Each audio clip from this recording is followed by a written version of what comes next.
I didn't hear because I was kind of Yeah. in my own little bubble of not feeling great. Yeah, so I didn't know that either. I woke up this morning and I texted my coworker because we went in on some tickets together, and I was like, "So I'm guessing we still have to go to work on Wednesday." And and then I looked up the thing and I was like, "Wait a minute, they didn't do the drawing last night because there was an issue." So I don't know if they're doing it tomorrow night or what. I don't know what they're doing. Okay. So Hmm. there's still a chance that I'm a millionaire. Woo, woo, woo, woo, woo. I love it. Get all Actually, the money yeah, no, it'd be millions because I think by the time you pay after the taxes, taxes. yeah, it would be millions because and then there's two of us, so you're splitting it down. Right. That's all right. I mean, I'll take multiple millions. It's fine. Hell yeah. Hell yeah. Yeah. I can get a house with my own goddamn room. That's right.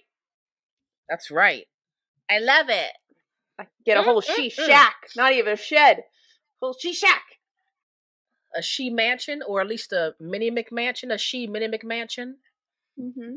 I'm here for that.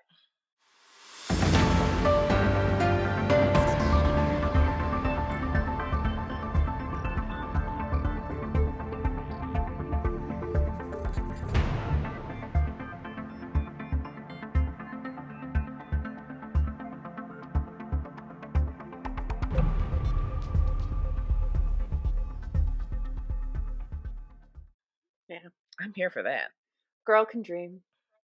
In reality, Yes, we I will be can. going back to work like the piece of shit I am. Dreaming is good. Dreaming is good. Yes, I love your So, shirt. I didn't realize you were wearing an Aaliyah shirt. oh, I oh, love it. yeah. I like it. My brother gave it to me. He knows I'm an Hot Aaliyah brother. fan. Yes, hot Hot brother. brother. Hot He gave brother. it to me. Hot Yeah. brother better watch out because if anything ever happens to Jesus, coming for him. And my brother is handy as hell. Uh-huh. You know, like those men that could just like fix anything, Stop instructions or not. My stop brother has getting me all always tingly, been, okay? I'm just saying, but like even as a child, he could like put things together and like hook up electronics. Even as like a child, like I'm talking like 8, 9, he could like do. He's great. He's You great. keep talking He's like that and actually we'll a be helpful man, sisters. and he's clean. He's clean. You know, he's very clean. Naomi, So, you just want me to be your sister, don't you? well, I do. I do. I like that hot brother has no say in this scenario. We're like, hey, this is what's going on. The date is. We bought you a suit. It's really nice. You'll like it. Oh no, he's a shopaholic. He has a You he can has to pick the get his own. music. Yeah. Oh man. Whew. Anyway, so what are you reading or what have you currently finished, Miss Church Oh Lady? my goodness. Okay, I finally started the is it called the Ripley series? I don't know. Oh, I The started Talented Mr. Ripley. yes, I I started The don't know what it's Talented Mr. called. Ripley. The Talented Mr. Ripley by Patricia Highsmith. And oh my gosh, it's so fun. It's so good.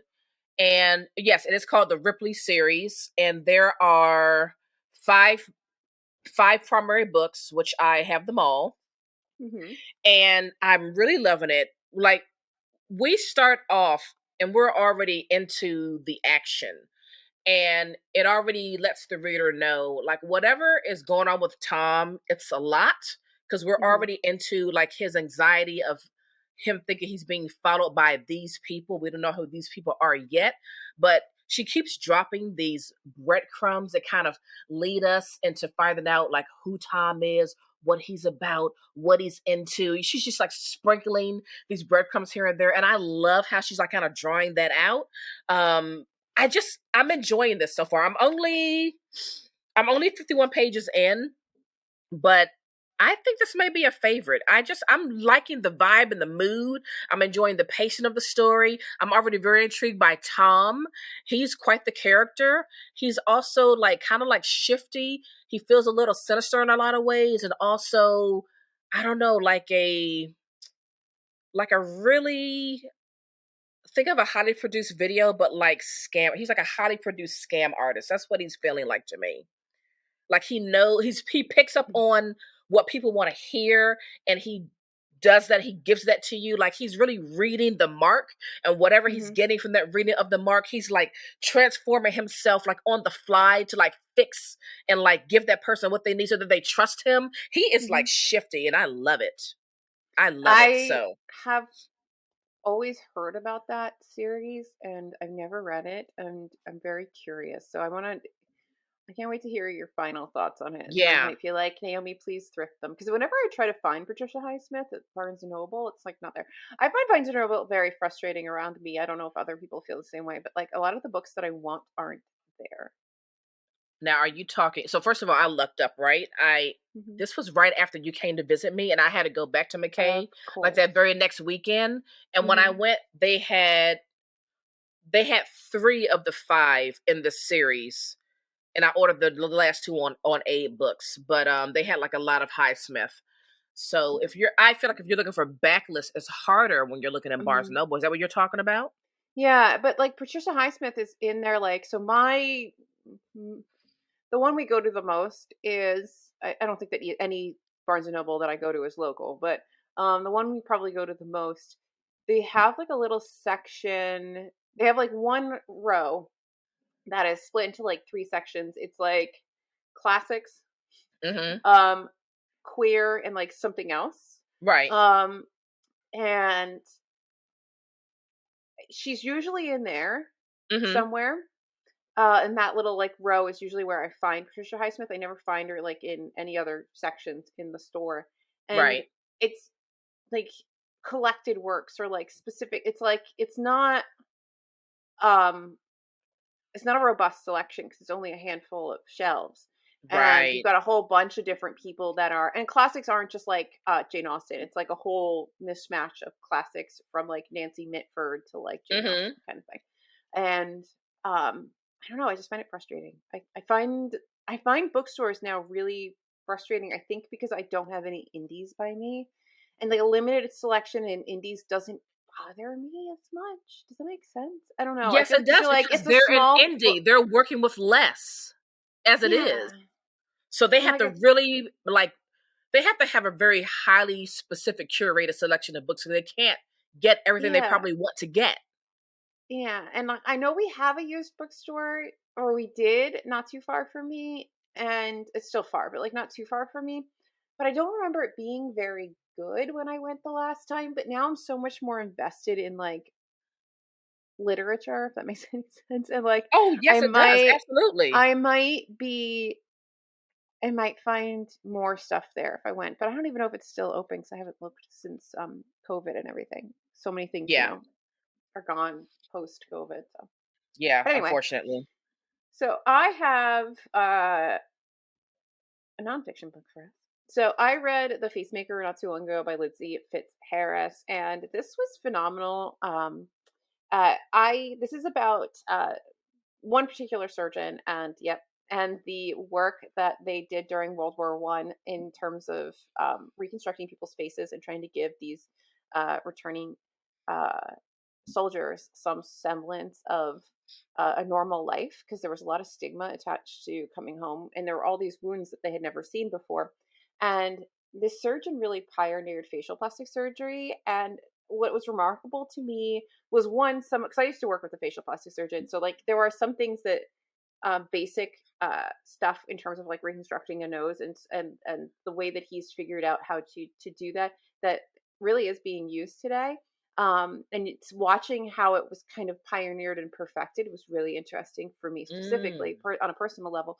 But it was also just crazy to see how quickly he was making these advances and had to out of necessity, and also thinking about how different the time was and the ability he had to do certain things, because he basically ended up with his own little hospital system where he was taking care of all these people, and he was basically doing experimental procedures on patients, which is kind of unethical in a lot of ways, especially Yeah. now.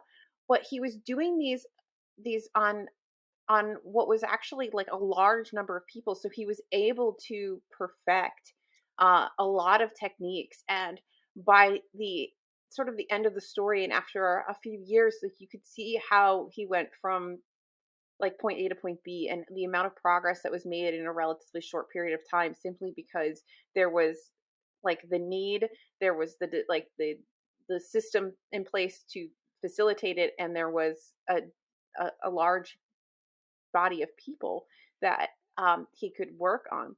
But then it also talks about a lot of people that were doing other things around uh, just reconstruction or whatever. There were a lot of people that were making different masks and stuff Hmm. that people could wear and fit on them to fix different areas on the face, because a lot of people's faces were totally like just mashed Mm. in and things.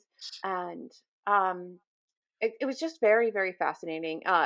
Probably lots of triggers for people, because if you don't like certain things, if you don't want to read about medical history and surgery, don't. But if that's something that interests you, I find the history of medicine really fascinating, because a lot of the history of medicine is barbaric, and you Oh look back yes. from today on things and you're like, oh my god, I can't believe that we would do it. And then you realize that like in 100 years time we're going to be doing that to us. They're gonna be like, I can't believe you give chemotherapy to people when you could be doing magic Oh my pixie dust or whatever gosh. the hell the thing is, Yes, you're so and right. like, Yeah. and it's crazy, and fascinating, and I loved it, and the writing is really good, and it's relatively short, and there's a lot of really wonderful pictures in here that I won't show just in case anybody is you know upset about it all. But like, this is the guy, Harold, good old Harold, and he's just like this guy that really liked to golf, and he, he like, that's like a big thing about him, is he liked to golf. And he had this like little ragtag group of people that he got together with, like a nurse, like he's got like, his like main nurse, and he's got this guy who would do all these artistic drawings and stuff, because they were figuring stuff out as they went. And so it It's was pretty just really, fascinating. it's just fascinating to be in somebody's brain like that, because that is the kind of, talking about like your hot brother and being able to put things together. Like, those are very special brains. I feel like when you can pioneer like any sort of new mechanical engineering like technique, like it's impressive, right? Yeah, When you for figure out how to sure. do a surgical procedure, you figure out how to do the things that they do. It's really interesting, and it's awe inspiring that someone's brain works like that, because like my brain doesn't work like that. I can't problem solve Absolutely. like that. But yeah. And oh gosh, there was something else I wanted to tell you about it. I can't remember. I'm getting sinus distraction, but Yeah, it's really worth the read if this is a kind of topic that you would be interested in. Yeah. And what's amazing to me is like the amount of uh the personal stories that are in here, and some of the things that these poor soldiers had to deal with, like mm, fiancés leaving them because they came home disfigured, or yeah. really lovely relationships between maybe like a nurse and a soldier who end up growing close. The sad stories of the patients that he loses. Um, it's all very, it's all, it's very moving. It's a hard read. It's very sad a lot of the time, but it's also very fascinating. Just, Yeah. yeah, it's a lot of feelings in this book. Also, oh, I know what I wanted to say. There is and early on in the book, they talk about, I think I said this to you while I was reading it. They talk about like how there was never like an army like general dentistry sort of thing, and Hmm. how at some point after one of the wars, maybe it was Crimea or something like that, they figured out that they needed to have a dentist on board, because like a lot of the problems were that soldiers were just dying from poor dental hygiene. And like, Wow. I never thought about there being like an army dentist. And you're like, oh, I guess that makes perfect sense. And then the way that these dentists and these general dental surgeons played a role in the facial reconstruction, and how Yeah. some of these guys don't even get the same recognition as the actual surgeons, because technically they're not surgeons. Like, they're not on the same level, and they're technically wouldn't be allowed to do a lot of the things that they did do, because it's just like, I don't know, I just thought it was like a nice moment for Wow. dentistry, which I feel like kind of Yeah. gets shit on as like a medical profession, and I was like, yeah, Right? It dentists does. matter. Wow. I think they have some of the highest like suicide rates or something like that, I remember reading. So like, What, dentistry matters. dentists in general? Yeah, if you're a dentist, you matter. Wow. Yeah, I am. That is my. That's gonna be my work read because it's a library book. So I'm not gonna, annotate it because I don't own it. So it's something I can just listen to Hmm. while I'm driving to work, to and from work, and while I'm at work. So I'm looking forward to that because I need to take this back to the library at some point this month. You're going to enjoy it, I think. Anyway, so with that being said, we are here to give you some recommendations for Nonfiction November, which we will be like in the middle of November when this comes out. But if you're looking for some nonfiction to read, we've got a bunch of them for you. And do you want to go first? Yeah, so I'm gonna have one less than you because you've just talked about Facemaker, which is also on Oh, my list. sorry. So no, that's fine. So we're good to go there. I am going to recommend, and I'm looking forward to reading this, and you are the one that brought this to my attention, and it Oh, is no. Off with Her Head, Oh, I 3,000 need Years to of read that. Demonizing Women in Power by Eleanor Herman. Does I your need to library read have it that. maybe? I don't think they did. I don't know. I'll have to see. My library is in a temporary building right now, so I'm like not. Okay. Well, let me read a little bit of the flap. So it says, imagine Donald Trump as a woman called Donna. Would Donna Trump have been seen as blunt, honest, and refreshing? Or would she have been viewed as arrogant, unpresidential, and boastful? Would she have won the election? Imagine Hillary Clinton as a man. Harry Clinton says and does the exact same things as Hillary. Would Harry Clinton have been portrayed in 1,000 images as a witch on a broomstick, or called a bitch on countless T-shirts? Would his thoughtful, circumspect answers to media questions have been seen in inauthentic, secretive, and untrustworthy? There's a particular kind of rage, usually reserved for women, especially women in power, for vying for it. From the ancient world to the European Renaissance up to the most recent US elections, the misogynist handbook, as Eleanor Herman calls it, has been widely has been wielded to put uppity women in their place, sometimes with deadly effect. Sometimes I think the reason why men don't like women is because they're if women can successfully be as powerful and equal to them, and they can make children, and they can have the home, and they can do all these things, then like what's the point of them?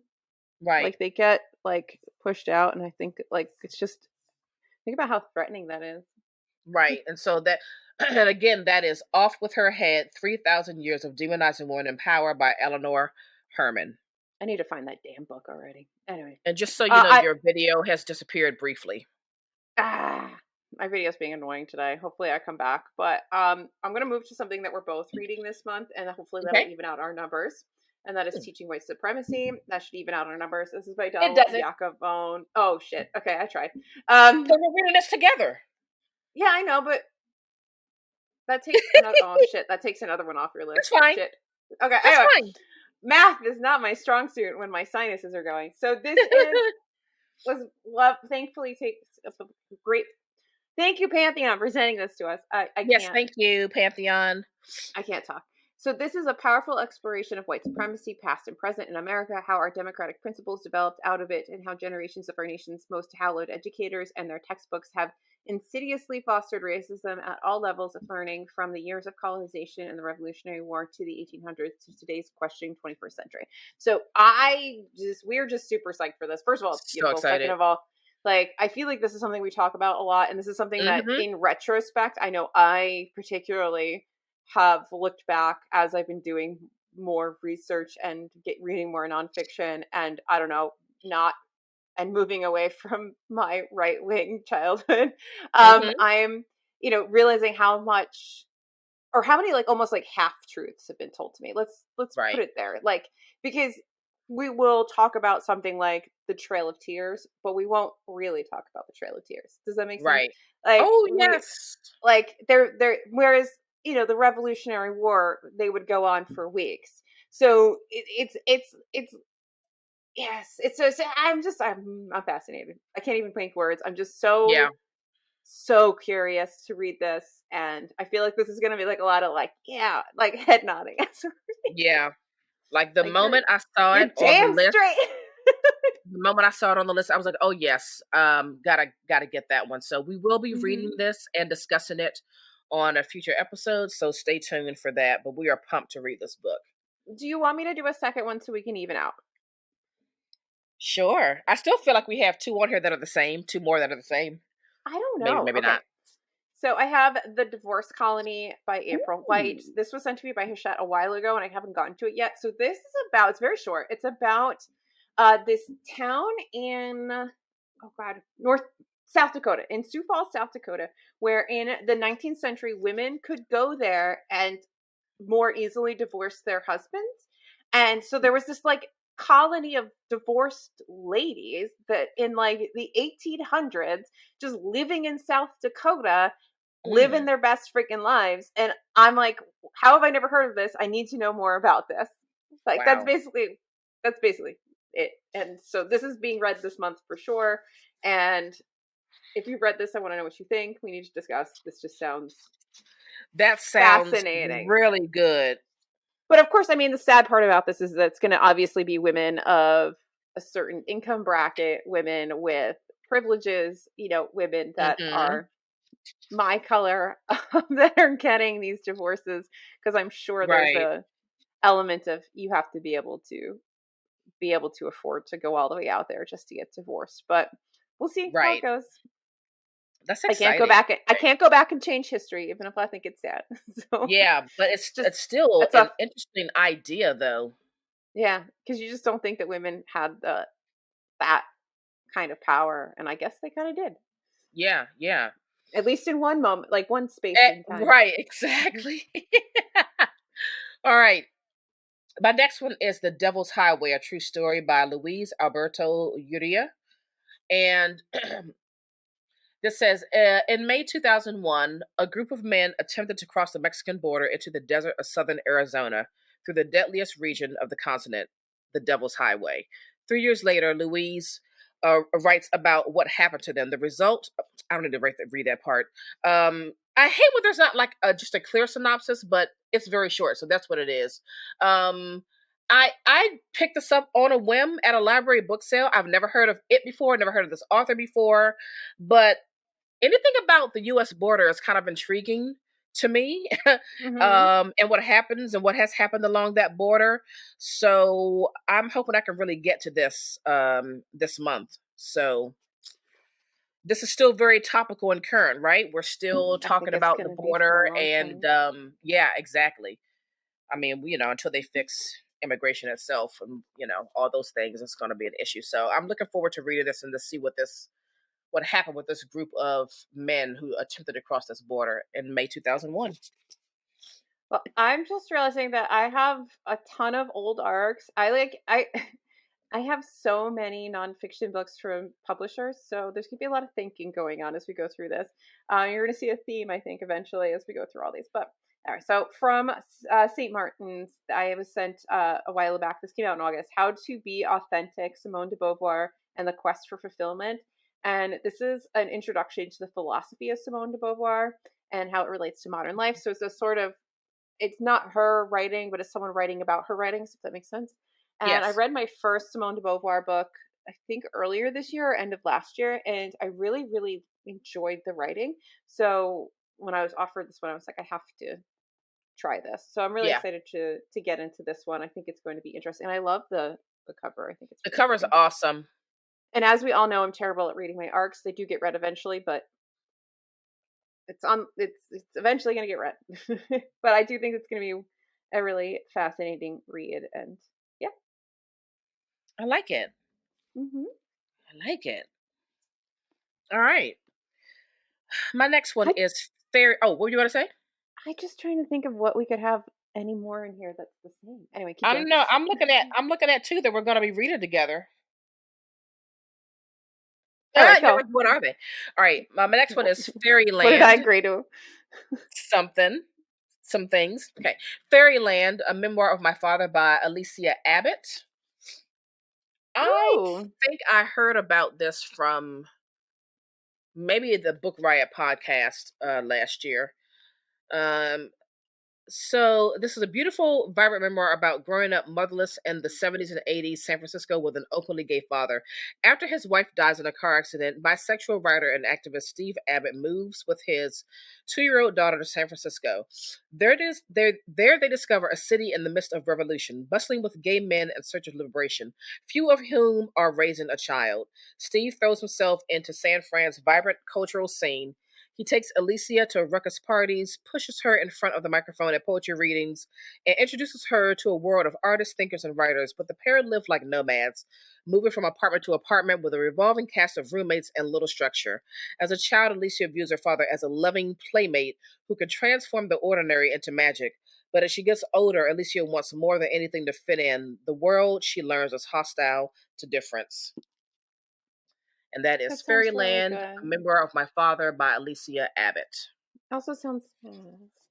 Yeah. All right. So I don't know where to go here. So let's go to something I bought myself. So last time I saw you, I bought Trail of Tears, The Rise and Fall of the Cherokee Nation. I just realized I could have put something else on this list that I'm currently reading. But anyway, so this is by John Ehl. I'm not sure how I'm probably saying that wrong, but it's talking about the fact that we sort of briefly touch on the Trail of Tears, and I know nothing about it. I did pick this Hmm. up because I was like, girl needs more information. But also, we're still at this point in recording, haven't done our live for there. Um, Night of the Living Res or Night on the Living Res, whatever the words are, because my brain's breaking. You and I, we still need to sit down and do our discussion of the indigenous books that we've read. Hmm. And one of the things that we've talked about is how there's like an element of, I don't know what the right word is, but it's almost like uncertainty about talking with it with any sort of authority, because it's a Yeah, topic that we realize we don't know a lot about correct. because we have not been told it.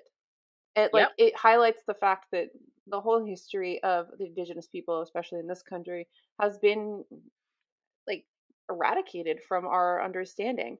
And so it's almost like we're still trying to gain understanding.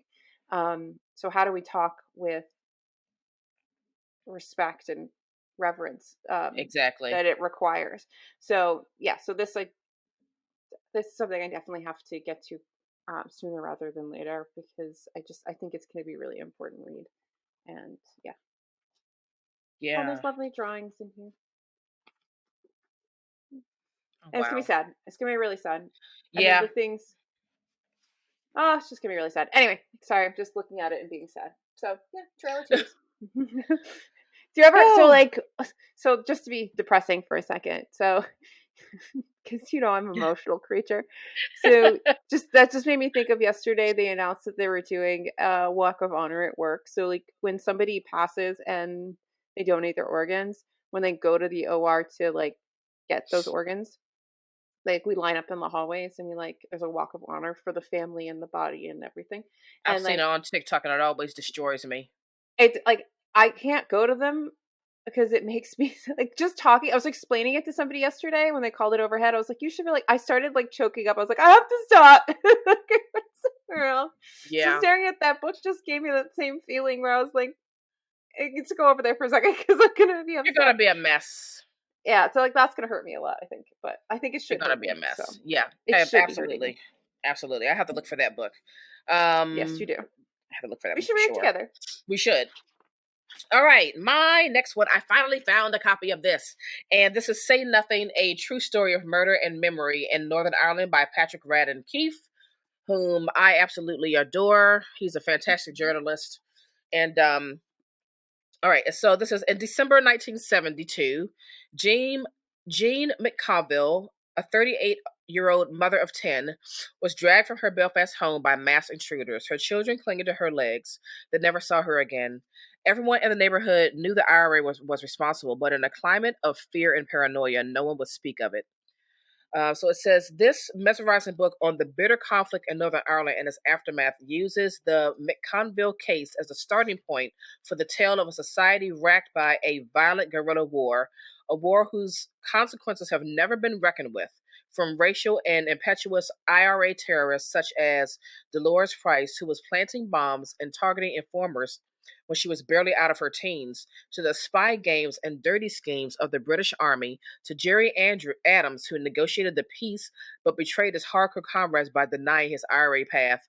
Say Nothing conjures a world of passion, betrayal, vengeance, and anguish. I cannot wait to read this. I do need to get that one. But I will have a lovely segue here, and we can go rogues. The stories Yeah, of let's do it, grifters, Alyssa. killers, Let's do it, rebels, and Alyssa. crooks. Let's do it, Alyssa. We need help. So these are 12 enthralling stories of skullduggery. I think I said that right. And intrigue by one of the most decorated journalists of our time. Let's see if we've got. So he brilliantly explores. Yes. We have a podcast. Okay. He brilliantly explores the intricacies of forging $150,000 vintage wines, examining whether a whistleblower who dared to expose money laundering at a Swiss bank is a hero or a fabulist. Fabulist? Fabulous? I don't even know how to say that word. What? Okay, spends time in Vietnam with Anthony Bourdain, chronicles the quest to bring down a cheerful international black market arms merchant, and profiles a passionate death penalty attorney who represents the worst of the worst among other bravura works of literary journalism. I don't know. Fancy words. But yeah. Yeah. Yeah. Sounds interesting. Thank you, Double Day, for sending me an advanced copy and a finished hardcover copy. Thank you very much, Thank Double you, Day. Double Day, for the hardcover, the finished copy. All right, now what do you want to do? All right, I'm going to go up next with Nobody is Protected, How the Border Patrol Became the Most Dangerous Police Force in the United States by Reese Jones. Thank you, Counterpoint, for this interesting hardcover gifted copy. So it says, late one July night in 2020, armed men identified only by the word police written across their uniforms began snatching supporters of Black Lives Matter off the street in Portland, Oregon, and placing them in unmarked vans. These mysterious actions were not carried out by local law enforcement or even right-wing terrorists, but by the U.S. Border Patrol. What were they doing operating so far from the boundaries of the United States and at a protest that had nothing to do with immigration?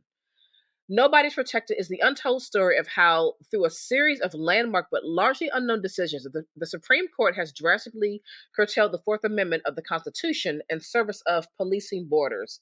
The Border Patrol exercises exceptional powers to conduct warrantless stops and interrogations within 100 miles of land borders or coastlines, an area that includes 9 of the 10 largest U.S. cities and 2/3 of the country's population, mapping the Border Patrol's history from its bigoted and violent Wild West beginnings through the legal precedents that have unleashed today's militarized force.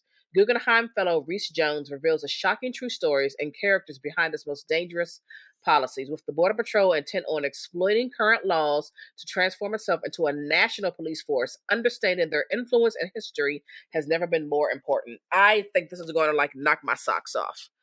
Nobody's Protected, How the Border Patrol Became the Most Dangerous Police Force in the United States by Reese Jones. All right. So we're gonna take a step away from America's socks and bring in Britain. So I have Butler to the World, How Britain Helps the World's Worst People Launder Money and Commit Crimes and Get Away with Anything. Britain, you suck too. So this is by Oliver Bullough. This came out in June, and this is in this one he unravels the dark secret of how Britain placed itself at the center of the global offshore economy and at the service of the worst people in the world. The Suez Crisis of 1956 was the nadir of Britain's 20th century, the moment when the once superpower was bullied into retreat. The Great Britain has lost an empire and not yet found a role, said Dean Acheson, a former U.S. Secretary of State. Acheson's line has entered into the canon of great quotations, but it was wrong. Britain had already found a role. Their leaders of the world just hadn't noticed it yet. Butler to the World reveals how Britain came to assume its role as the center of the offshore economy. Written polemic but studded with witty references to the butlers of popular fiction. It demonstrates how so many elements of modern Britain have been put at the service of the world's oligarchs. Whoa. Okay. So Yes, that sounds good. we're not the only ones who suck. Wow. That sounds like a really good one. All right. My next one is Again, thank you, St. Martin. all right. You okay? These are draining. My next one is half. I'm struggling here. My next one is Half American, the epic story of African Americans fighting World War II at home and abroad by Matthew F. Delmont. Thank you very much, Viking, for this gifted copy. And it says more than 1 million Black soldiers served in World War II. Black troops were at Normandy, Iowa, Iwo Jima, and Battle of the Bulge, serving in segregated units and performing unheralded but vital support jobs, only to be denied housing and educational opportunities on their return home. Without their crucial contributions to the war effort, the United States could not have won the war. And yet the stories of these Black veterans have long been ignored, cast aside in favor of the myth of the good war fought by the greatest generation. I think this is going to be very eye-opening. Half I think. American, the epic story of African Americans fighting World War II at home and abroad by Matthew F. Delmont. Why do I feel like there's a book? You just reminded me of it. There's a book about like Black West Point graduates or something in World War II. I don't have to look into it. Anyway, so is this another one we have? One person, one vote. A surprising history of gerrymandering in America. Yes, it is, ma'am. Thank you, Patty, for sending this book to us. By Nick Seabrook. It's election day here in the United States when we're recording this. So, yes, it's important to vote. Indeed. Okay, let's see. What do we got? In this fascinating, revelatory, and important book, we come to understand how and why gerrymandering is now one of the 21st century's clearest and most present threats to our democracy, and what we must do before it's too late to protect our sacred, hard-fought principle of one person, one vote. Vote! Read it! Yeah, I get really upset. I get really upset when women don't vote. I find, even if I don't agree with your vote, I feel like it really pisses me off because we weren't just gifted that vote. Like we had to fight for it. Like anybody who had to fight for their vote, like what are you doing not voting? Come on, people. Exactly. You weren't just a white man with the God-given right to control their own lives. You had to fight for that. So get out there and use your voice. Get out there and you exercise your right to vote. Mm-hmm. All right, my next one I'm very excited about. So it is Martha Graham, A Life When Dance Became Modern. I knew you were going to get that. Baldwin. I knew you were going to ask for that. Thank you, Kana, for this. Yes, because I studied dance my entire life, but I studied mainly ballet and jazz. But when I got to high school, and I was majoring in dance, and I took a modern dance class, it just kind of blew my mind. And so we had the option in high school to focus on ballet or modern. This is the first time I shifted from ballet and I moved to modern. Shout out to my modern dance teacher, Marilyn Byers. She was a beast. I love her dearly.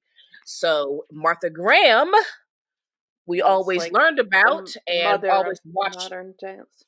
Yes, and watch other companies perform some of her pieces, and she was just legendary to us. So I'm excited to read this biography about Martha Graham. Thank you, Knopf. Oh, we should do a girls' weekend in the city during ballet season. We can go to ABT and be traditional, and go to City Ballet and be a little bit more modern. We can go down to Alvin Ailey and have a little fun. Yes. So, one day. Yes. She's like, do it now. Okay. Yep. So let's go into like more medical stuff. So from Lindsay Fitzharris, I also have the butchering art, which talks about Joseph Lister and his like quest to not make Victorian surgery so disgusting. The butchering art, Lindsay Fitzharris. I love that cover. Okay, that is very like. Oof. It So, in is. The Butchering Art, Lindsay Fitzharris reveals the shocking world of 19th century surgery on the eve of profound transformation. As surgeons put on their blood streaked aprons and aligned their instruments, hundreds of men would crowd in a dirty operating theater, ready to be enthralled by the spectacle. In a time before anesthesia, surgeons were lauded for their speed and brute strength. Surgery was a show. But no matter how quick the operation, the mortality rate for patients was just as high as ever. Surgeons were baffled by the mysterious ailments that claimed the lives of their patients until an unlikely figure stepped forward, a young, melancholy Quaker surgeon named Joseph Lister, who would solve the deadly riddle and change the course of history. Um, there also, I wish you would do a book on, I can't remember his name. I think he was German, Prussian. I don't know. He was a surgeon that realized that all these women were dying after birth because the medical residents were like going to the morgue and like touching bodies and cadavers and things, and then they would be performing births, and then these women would be getting infections and nobody was washing their hands. So he Oh was my like, can gosh. people just wash their hands? Which in retrospect you're like, oh my god, why would you not wash your hands? But like people just didn't think about stuff like that. And so like, but he ended up being like, now there's like a statue to him, and he's like lauded as a great contributions to medical science, right? But he was like ridiculed, bullied. I think he like died either by suicide or like insane in like a What? sanatorium or whatever, because he was so just like, they like made so much fun of him about washing your hands. I can't remember what his name is. It starts with an S. Anyway, so yeah, so history of medicine is That wild, Naomi. It's is wild, wild. insane. Yeah. All right. So, My next one. The Sassoons, the Great Global Merchants and the Making of an I knew Empire you were by gonna get Joseph that too. Sassoon. You knew I was going to get this? How can you not? Thank you, Pantheon, for this gifted copy. You read it and said she's going to ask for that one, isn't she? That's what you said? I was like, pass. All right, let me read the back. It says, for more than 2 centuries, from the 18th to the 20th, they were one of the richest families in the world, known as the Rothschilds of the East, and for 4 decades were the chief treasurers to the pashas of Baghdad and Iraq. The Sassoons built textile mills and factories, developed ports, and set up branches in banking, shipping, mining, and oil in Burma, uh, Malaya, and China, then expanded beyond to Japan and farther west to Paris and London. Sassoons became members of the British Parliament and barons, were knighted, owned and edited Britain's leading newspapers, including the Sunday Times and the Observer. I had to know. Yes. I had to know. The Sassoons, the Great Global Merchants and the Making of an Empire by Joseph Sassoon. Thank you I again, love how Pantheon. many I love how many things we have in common, and then the places we just absolutely diverge. I know It's it's so wonderful. There's crazy. so much that we're like, we're here, we're here, we're here, and then we're like, And it's like, nope. so we're gonna stick with the medical bent because I have a few different like medical stuff, because clearly it's something that I enjoyed. This I got because of Jess Owens, and I have been waiting for the right time. And by time I mean like mental headspace to read this, because I know it's going to destroy me. But Medical Apartheid: The Dark History of Medical Experimentation on Black Americans from Colonial Times to Present by Harriet Washington. And it's exactly what it says. It does exactly what it says on the tin. It's going to look at our abysmal history of what we have done to Black bodies in the name of science. It is horrendous. I know bits and pieces of what we've done. This is going to pull off more like layers and show me more things I didn't know, and I'm going to be really upset. So I'm Yeah. waiting for nano is not the time to read this. I think it'll put me No. into a depression, but soon I need to prioritize reading this because yeah, it's like one of those like, I need to know, I don't want to know, but I need to know, so I'm going to read it, Right. because just because you don't want to know bad things doesn't mean you don't need to know bad things. We need to know Right. this. So otherwise I'm we'll looking be for doomed to that as repeat it. well. Yeah, I bought that one like, I think it went on Amazon. I got that like after Yeah. watching the saga, both like kind of like online and personally between me and Jess, like being Yeah. there for her. Yeah, no. I was like, I have to own this, but I don't know if I'm ready to read it. Exactly. Exactly. So I hope I can get my hands on a copy of that too. All right. My next two you do have. I don't know if you're sharing them today, but you do have them because we'll be reading them and talking about them. All right, so my next one is Water, a biography. Oh, I don't have those on this list. Okay, good. All right, Water, a biography by, I don't know how to say his name. It's like Giovanni something or other. It's something Italian sounding. Giulio Bucaletti. Thank you, Vintage, for this gifted copy.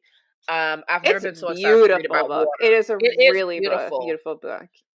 All right, so it says Um, Boccoletti shrewdly combines environmental and social history, beginning with the earliest civilizations of sedentary farmers on the banks of the Nile, the Tigris, and the Euphrates rivers. He describes how these societies were made possible by sea level changes from the last glacial melt, incisively examining how this type of farming led to irrigation and multiple cropping, which in turn led to population explosion and labor specialization.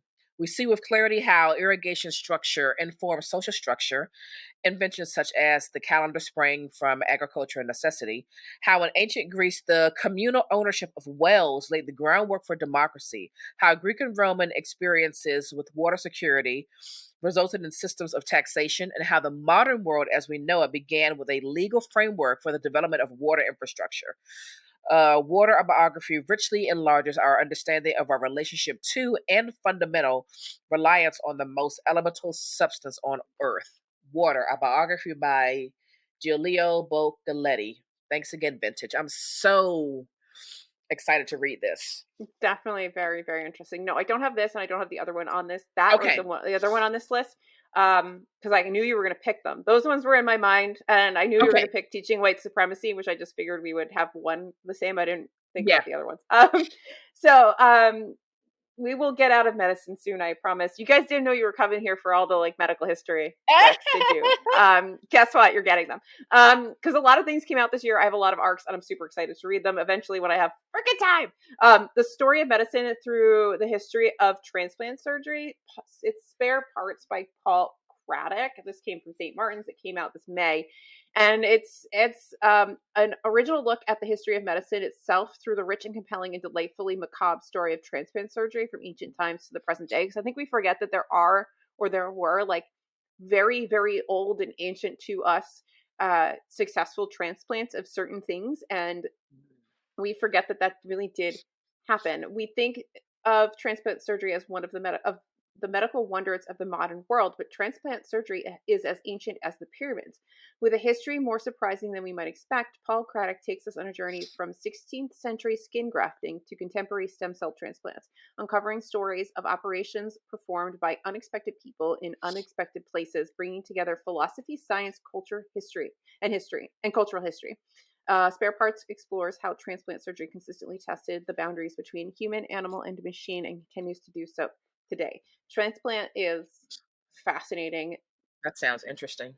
I'm all like how we decide to be able to do things and how we make them work is just it will forever fascinate me with medicine. Yeah. So I guess it's a good thing that I work in medicine. Yeah. That sounds good though. Yeah.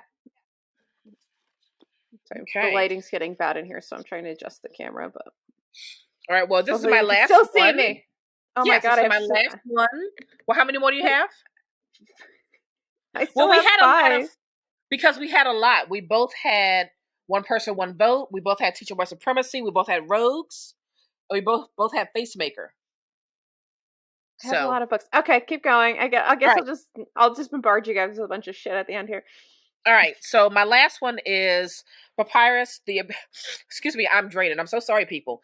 The Invention of She's Books in the Ancient World by Irene Vallejo.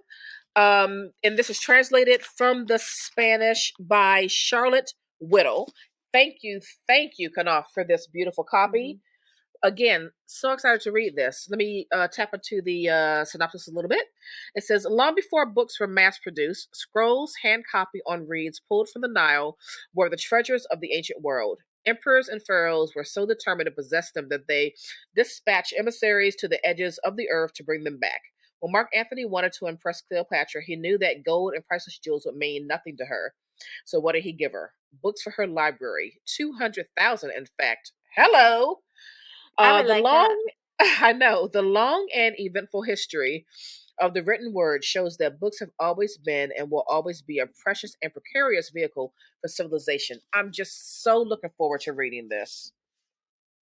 Yeah, I have So that one looking, too, and look and at the cover is just it's stunning. beautiful. Jesus wants to read it too. We're all very intrigued by that Oh, book. Yeah. I know So when I asked for these three, I immediately got into the DM. I was like, "Did you ask for these two?" Because I just knew yes, woman, I I wanted to read did. them with you. I just knew I was like, I need to read these with Alyssa. We need to read them. So, All right, we're gonna slowly get our way out of medicine stuff. I'll go quickly here. All the Living in the Den by Haley Campbell. This is sort of an exploration of our history, our cultural norms with death. It's from embalmers to executioners, an exploration of the people who have made death their life's work. We are surrounded by death. It's in our news, our nursery rhymes, our true crime podcasts. Yet from a young age, we are told that death is something to be feared. How are we supposed to know what we're so afraid of when we are never given the chance to look? Fueled by a childhood fascination with death, journalist Haley Campbell searches for answers in the people who make a living of work by working with the dead. Along the way, she encounters mass fatality investigators, embalmers, and a former executor who is responsible a former executioner, not an executor. Those are different things.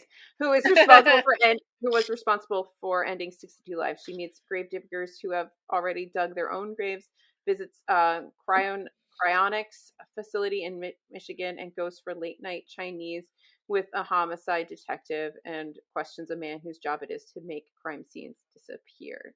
So I've heard really good things. I've seen that, Alyssa, and I was like, "What St. is Martin that has book?" St. Martin also sent me this one. I get a lot of nonfiction from St. Martin apparently, but yeah, really excited to get this one. I loved it's Caitlin Doty who's wrote the When My Cat Eat My Eyeballs and When Smoke Uh Gets in huh. My Eyes and all of that, which Mm-hmm. I love her books. She blurbs on the front, and Okay. yeah, anything that even remotely touches Caitlin, I will read because I think that what she's doing with normalizing passing is really nice. And I mean Yeah. passing like death, not passing like yeah. Anyway, Yeah. also have an autobiography of our galaxy, the Milky Way by Moya McTeer, which is beautiful and I want that. fascinating. And this is from Grand Central. And this is like okay. Take a look around you, human. What do you see? Everything you've ever seen or touched is a part of me. Yes, even you vain, filthy animal. It all began some 13 billion years ago when clouds of gas scattered through the universe's primordial plasma could not keep their metamorphical hands off of each other. They succumbed to their gravitational attraction and the Milky Way was born. Since then, the galaxy has watched as dark energy pushed away its friends, as humans mythologized its purpose, and as galactic archaeologists work to determine its true age. Rude. Along the way, the Milky Way has absorbed supermassive black holes, made enemies of a few galactic neighbors, and mourned the deaths of countless stars. Our home galaxy has even fallen in love. I mean, it just Yeah, sounds like a I want that one. I've lovely, heard about that one. beautiful look Mm-hmm. into our galaxy. We got this together. I feel like we're just like listing books for you, but this is Natalie That's what this Haynes' is. That's what this is. Pandora's Jar. We usually go way back and forth. It just is weird. So this is Pandora's Jar: Women in Greek Myths. This is actually an arc that we found at like Goodwill or something. But this is just a look at the different women in Greek myths, but from a more feminist point of view. So it says the teller of great myths. Historically, men have routinely sidelined the female characters. When women do take a larger role, they are often portrayed as monstrous, vengeful, or even pure evil.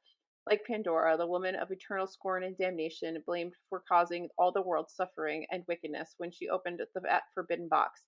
But as Natalie Hayes reveals, in early Greek myths, there was no box. It was a jar, which is far more likely to have tipped over. So Mm. still look, I love things like that, and like Pat Barker's doing that a lot with like Yeah. his feminization of tales and stuff. I still need to read. I didn't read Ithaca North Claire, the new Ithaca. It's The I think new by one that Clara just came North. out, right? Yeah, I didn't get because Jesus and I are supposed to read it together, and we haven't read it yet. So Okay. he's been a little distracted. So anyway. Yes. So then I have Sacred Nature. This was sent to me by somebody. Who was this sent to me by? Oh, this is from Knopf. This is Sacred Nature, Restoring Our Ancient Bond with the Natural World by Karen Armstrong. And this just it when I was reading the summary, it gave me like the potential for it to give me braiding sweetgrass feelings. I don't know if it can be braiding sweetgrass, but I'm Yeah. hoping that it can put me back sort of in the same sort of headspace. A profound exploration of the spiritual power of nature and an urgent call to reclaim that power in every day. Since the beginning of time, humankind has looked upon nature and seen the divine in the writings of the great thinkers across religions. The natural world inspires everything from fear to awe to tranquil contemplation. God, or however one defines the sublime, was present in everything. Yet today, even as we admire a tree or take in a striking landscape, we rarely see nature as sacred. So this is so a nice way of And looking at nature. I want to go camping and just read this book. you know, That's really what I want to. like how you knew I was going to ask for this one. I knew you were You going to knew, ask for that one, but I was like, hard pass for me, ma'am. But I knew that you would get it. 100%. Yes. And then my last one is from Hachette, and this goes out in February, actually, so keep your eyes out for it. And it's Madame Restel, The Life, Death, and Resurrection of the Old New York's Most Fabulous, Fearless, and Infamous Abortionist. I can't talk anymore. By Jennifer Wright. So, Ooh. this is a story of one of the boldest women in America's history, a self-made millionaire, a celebrity in her era, and a woman beloved by her patients and despised by the men who wanted to control them. An industrious immigrant who built her business from the ground up, Madame Restel was a self-taught surgeon on the cutting edge of healthcare in a pre-Gilded Age New York. And her bustling boarding house, quote unquote, provided birth control, abortions, and medical assistance to thousands of women, rich and poor alike. As her practice expanded, her notoriety swelled, and Restel established herself as a prime target for tabloids, threats, and lawsuits galore. But far from fading into the background, she defiantly flaunted her wealth, parading across the city in designer clothes, expensive jewelry, and bejeweled carriages, rubbing her success in the faces of the many politicians, publishers, fellow physicians, and religious figures determined to bring her down. Unfortunately for Madame Restel, her rise to the top of her field coincided with the greatest scam you've never heard about, the campaign to curtail women's power by restricting their access to both health care and the careers of their own. Powerful secular men threatened by women's burgeoning independence persuaded Christian leadership to rewrite Christian morality and declare abortion a sin, endorsed by newly minted male MDs eager to edge out the feminine competition and turn medicine into a standardized male-only practice. By unraveling the misogynistic and misleading lies that put women's lives in jeopardy, Wright simultaneously restores Restel to her rightful place in history and obliterates the faulty reasoning underlying the very foundation of what has since been dubbed the pro-life movement. Now, okay, self-taught surgeon. That sounds really interesting. Like really, really interesting. Maybe So that's this something I can comes just out in listen February. to. This comes out in February, so we can read it together if you want me to hold on to it. I think that this is Yeah. going to be. I really hope that this is going to be a really big book, and it's going to piss a lot of people off, and that makes me happy. So, Yeah. yes, so that's Madame Restel, and this is out. It says February 28th on the spine, but things change. Yeah, So, that could change. Yeah. Wow. ending on a bang, and still medicine because Yeah. Yeah. I'm intrigued by that one. Seriously. yeah. So why don't you Wow. talk? Do you have a book recommendation? We do. We gave you all so many recs for Nonfiction November. And of course, read nonfiction whenever you want, not just in November. Yes, because Nonfiction is good all year round. I can't read it much this month because I've got Nano going, and I can't. Yeah. Yeah. All right. I'm going to recommend this book that I just read this week. It's called Harrow by Joy Williams. I love that Thank cover you so very much. much. Thank you, Vintage, for this copy of Harrow. This was my first time reading Joy Williams. And it was an experience. And now I need to read more of her stuff. So it says, in an uncertain landscape after an environmental apocalypse, a world in which only the man-made has value, teenager Kristen's failing boarding school for gifted students closes its doors. When she finds that her mother has disappeared, She ranges across the dead landscape and washes up at a resort on the shores of a mysterious, putrid lake. The elderly residents there call Big Girl. In a rotting honeycomb of rooms, these old ones plot actions to punish corporations and people they consider culpable in the destruction of the final scraps of nature's beauty. What will Kristen and Jeffrey, the precocious 10-year-old boy she meets there, learn from this gabby, sedacious lot and the worst of health, but with kamikaze hearts, an army of the aged and ill, determined to refresh through crackpot violence and a plundered earth? This was one of the strangest books I've ever read and one of the most delightful. And I it's love very delightfully short. strange. Yeah, it was delightfully short. It's only like 203 pages. I'm gonna have to read it again because I thought that I could like listen to this while working, but I really couldn't. So I'm gonna like just read it again physically. But this was very interesting and very strange. And now I'm so intrigued with who Joy Williams is as an author. She has quite a few novels and short stories, and even has a handful of nonfiction books. So I feel like I'm getting ready to go down a Joy Williams rabbit hole. But Yeah, I highly recommend giving Hero a read. It was strange and quirky, and I loved it. I like it. I gotta try it. I again, I think I may have recommended this before, but I'm only recommending this now because the sequel just came out. So you're getting a refresh so that you get the sequel, and that is the beautiful "The City We Became" by N.K. Yes. Jemisin. The sequel arrived last week. I'm a broken record. When I get done with Nano, I'll be back to normal. But because I won't be as like I'll still be writing, but not in the same with the same ferocity. Yeah. But so this is basically like an ode to New York City. It's also a fantasy, an urban fantasy based in New York City. Our main characters are each embodiments of each borough. There is a presence that is attacking the city and waking the city to life. And New York City as a whole is sort of missing. It's one of the characters.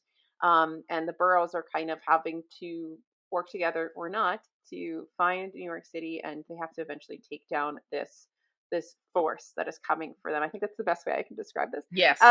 But it is a not for everybody story, but for those it is for, I think it is much beloved. Um, the audiobook is phenomenal. There's a lot of like I don't even know if it's specifically sound effects, but it's the Hmm. way the story is written and the way sound is written into the story. It becomes very immersive, and it's a really lovely auditory experience. And Staten Island sucks. Boom. Boom. Staten Island sucks. Real life, fantasy life, Staten Island sucks. So, yeah, There City it We is. Became. Book 2 is out now. I can't remember the freaking name of the title. Do you remember it? I need to reread The City We Became before I read the sequel. And Mm-hmm. I just listened to a wonderful interview with her as well. She was on the Ezra Klein podcast and the LA Review of Books. Is that right? The LA Review, excuse me, of Books just replayed that interview, and it was fascinating. She's Fascinating. really like her brain is so impressive. I need to go back to what's the other one called Broken Earth? I need to reread that whole trilogy, the I Broken read Earth the trilogy. first one and then I never got to the second one, and now it's been so long I need to reread the first one and go through. I need to read that more consecutively, I think, because I don't think I realized how big brain that book was. That book is I, hella big brain. and it was so brilliant when you got to the end, and I did myself such a disservice by not just continuing on. Um Yeah. like one book after another. That was really like a stupid dodo brain of me. But yeah, I do have to get back to that. That one's Yeah, I would like to reread that trilogy because what I really want to do is like read her other series, what the Inheritance hmm series that she had. Like I want to read all of her stuff, but I need to read the Broken Earth trilogy again. what I find so interesting about N.K. Jemisin is that there's so many varied opinions on each of her series, but overall, there's an overwhelming just love of her as an author and her Yeah. skill. but it's so, I feel like her series, and tell me if I'm wrong, but it sounds like I've only read the first book in two series now, right? And they're so very different. And Yeah. I wonder if all of the series are kind of like that. So like she has, so like if that's your series and if that's the way that you connect with her as an author, like you're gonna love her, but then when you read the next one, you're not really sure. So you have this like great respect and admiration for her Mm-hmm. as an author, but then so like her your reactions to her series seem to vary so wildly from person to Right. person. So it's very interesting to watch people talk about in Kate Jamison. I have a Yeah. it's like fundamentally she is just a genius, and then Yes. everything like the little minutia things are just all over the place. It's so fascinating. And then like It why is. people didn't like things is interesting, or why people loved things is interesting. Just find her very fascinating. It is. It really Yeah. is. I just think she's a phenomenal writer, and She is. you and I That is read like uncontested that she's a for phenomenal sure. writer. It's just like, I mean, is that particular book for you? I think you read way more fantasy than I do, like on the whole, like on year by year. But we do both Yeah. really enjoy fantasy, and I think that I've been learning as a reader what I enjoy most about fantasy, and I don't like a lot of young adult fantasy. I like a lot of adult fantasy. I like epic fantasy, and I really, really like grimdark. Grimdark. And I still do find some urban fantasy quite enjoyable, like that new Lilith St. Crow series that I found about the Devil's Necromancer. Like I really am into that. Hmm. But I will tell you, like I am hard pressed to find Black fantasy writers that write adult epic fantasy and adult grimdark fantasy. Hmm. There's N.K. Jemisin, who I would consider an epic fantasy, an adult epic fantasy writer. I know Evan Winters exists. I don't know if that's grimdark or just epic. We need to read Rage of Dragons. We We really do need do. to read it. But I know about those two. But like whenever anyone else is recommending Black fantasy authors, they're giving me stuff like The Blood Trials, Legend Born. But that level of fantasy doesn't appeal to me because it reads to me like YA, although it's adult. But I think it feels like it's written for people who I are don't just think tapping their Legendborn is foot into fantasy. Legendborn's YA. I always thought Legendborn was Is it? YA. Maybe I'm wrong, but and I think that Legendborn gets a lot of flack because, and I can see it. I think it's one of those books that, though written by a Black author, has been tweaked to be accepted by a mainstream white audience, if that makes any sense Yes, as it I'm does. saying That's it. why all of her surroundings are white people. Yeah. So I really enjoy it. I enjoyed Legendborn like nobody's business because it made me think of. Do you remember the Skulls, that Yes, the movie? movie. Yeah, for some reason that's what Yeah. it reminded me of. So I had all these like great nostalgic vibes, and I thought that our main character was really powerful and wonderful, and I really enjoyed it. But like I'm a white woman, so my perspective is very different. So like I'm Yeah. not the final valid answer on this, but I can see the criticisms that people have of it. But I also really enjoy it. I think it's good. I don't think that Yeah. I think you can criticize a work. Oftentimes, you can still criticize a work because you're reading it critically, but also still understand that there is Oh yeah. fundamentally something enjoyable about the book for people. Yeah. Um, but yeah, I don't know if there's I'm sure there are a lot of people. I just don't know any off the top of my head. I got this one book. It's like The Stone and something. I think it's L. Penelope or something like that as the author. And I believe Uh-huh. I know she's a Black author.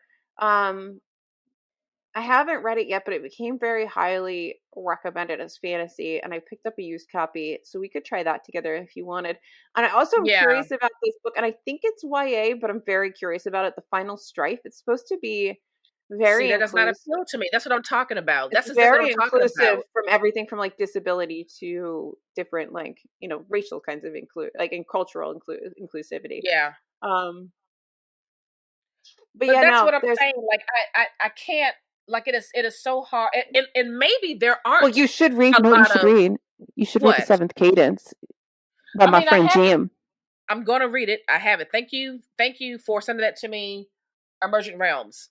But that's what I'm talking about. Like, and maybe there aren't many Black authors that write adult epic fantasy and adult grimdark. Maybe that's why I can't really find them.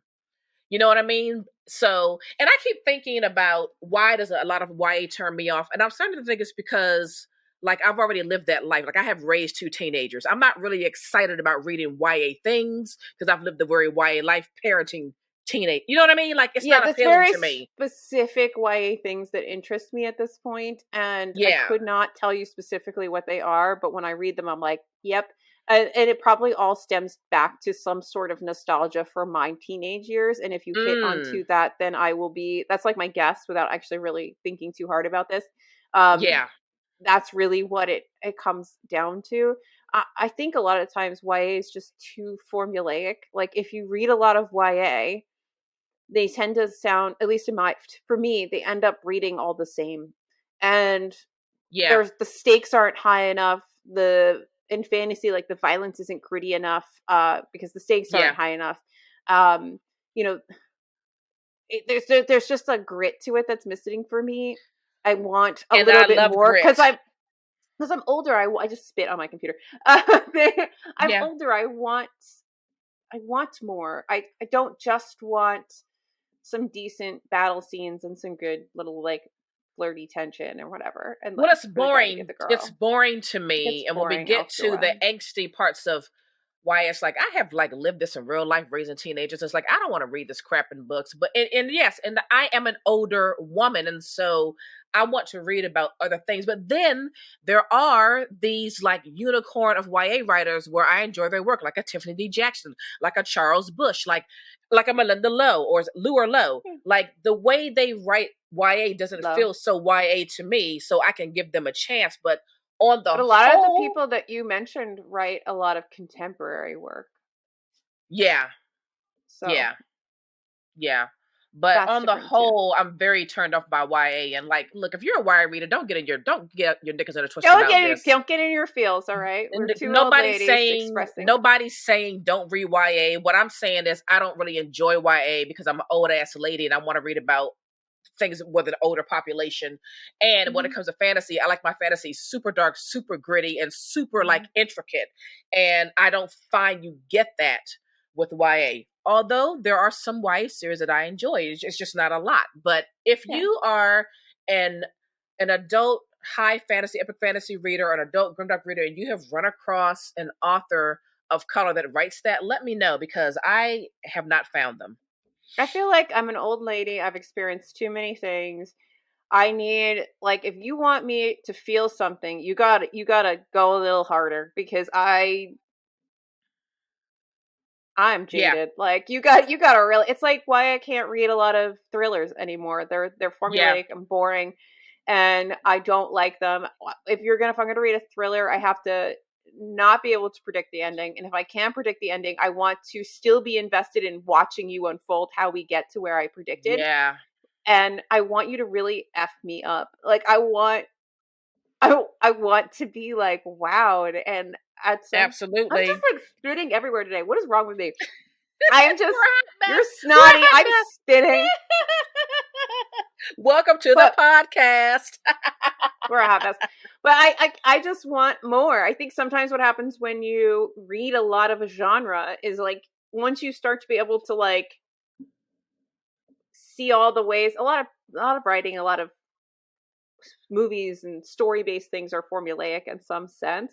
And I think like once you start to pick up too much on the formula and once it starts to get a little repetitive or like a story you've read before, like, oh shit, I Yeah, can predict where this is going and it's kind of right. you start to be like, well, let's one up the ante and you just keep upping the ante until you're Mm-hmm. reading like, I don't know, six guys banging a chick in like Right. a sex dungeon because the cute romance, the meet cute romance you read 6 years It's ago no is longer just not doing it. cutting it anymore. Yeah, yeah, exactly. Exactly. Exactly. It's, we're we're all just drug addicts, and our drugs are books. okay, yeah. So, and again, like maybe I'm looking for something that doesn't really exist, but, I just thought I would put that out there in case there's a reader out there that actually has some recommendations because I outside think of there M.K. are. Jemisin and Evan Winters, I don't know any. I think there are Black fantasy authors that write adult fantasy, but you're right. I don't. I can't think of many off the top of my head because there probably aren't as many that are picked up by the mainstream Yeah. because Yeah. the mainstream is Brandon Sanderson and his kind. Yeah. Yeah. I need to go down the indie train and see if there's any that I'm missing. There's a lot of I'm really grateful that self-pub and indie publishing has become a much more well-respected industry because when people Yeah. first started self-pubbing, it was like there was like a stigma to it. You were like, "Oh, What was that? You're not good enough, so you had to do it yourself. yeah." So, I mean, there are some really phenomenal writers out. There's still really shitty writers. It's not like there aren't shitty writers, but there's really shitty writers who get traditionally pubbed. So, Damn straight but there are.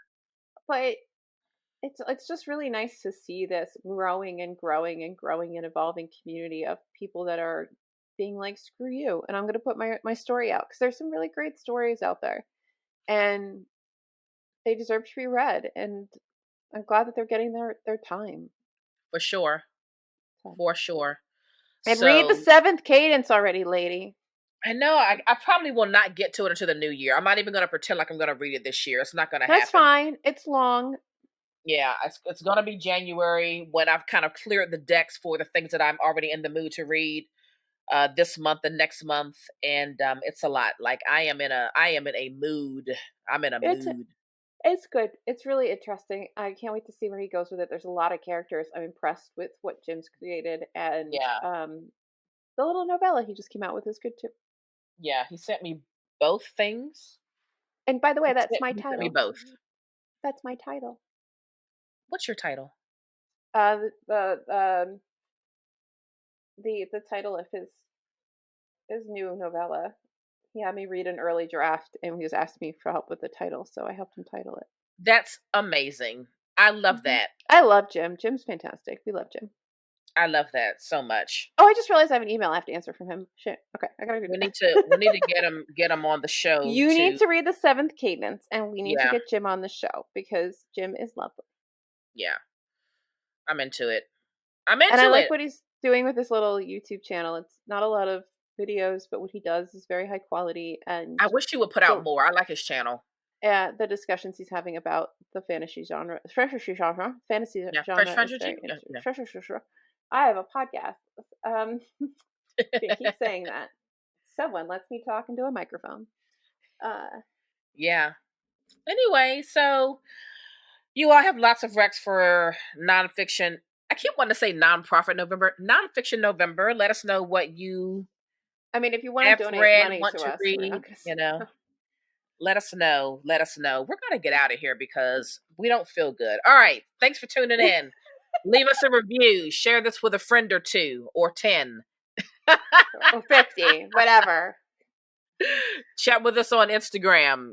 All that good stuff. That's going to do it for us. These two sick old ladies are out of here. Bye. Bye.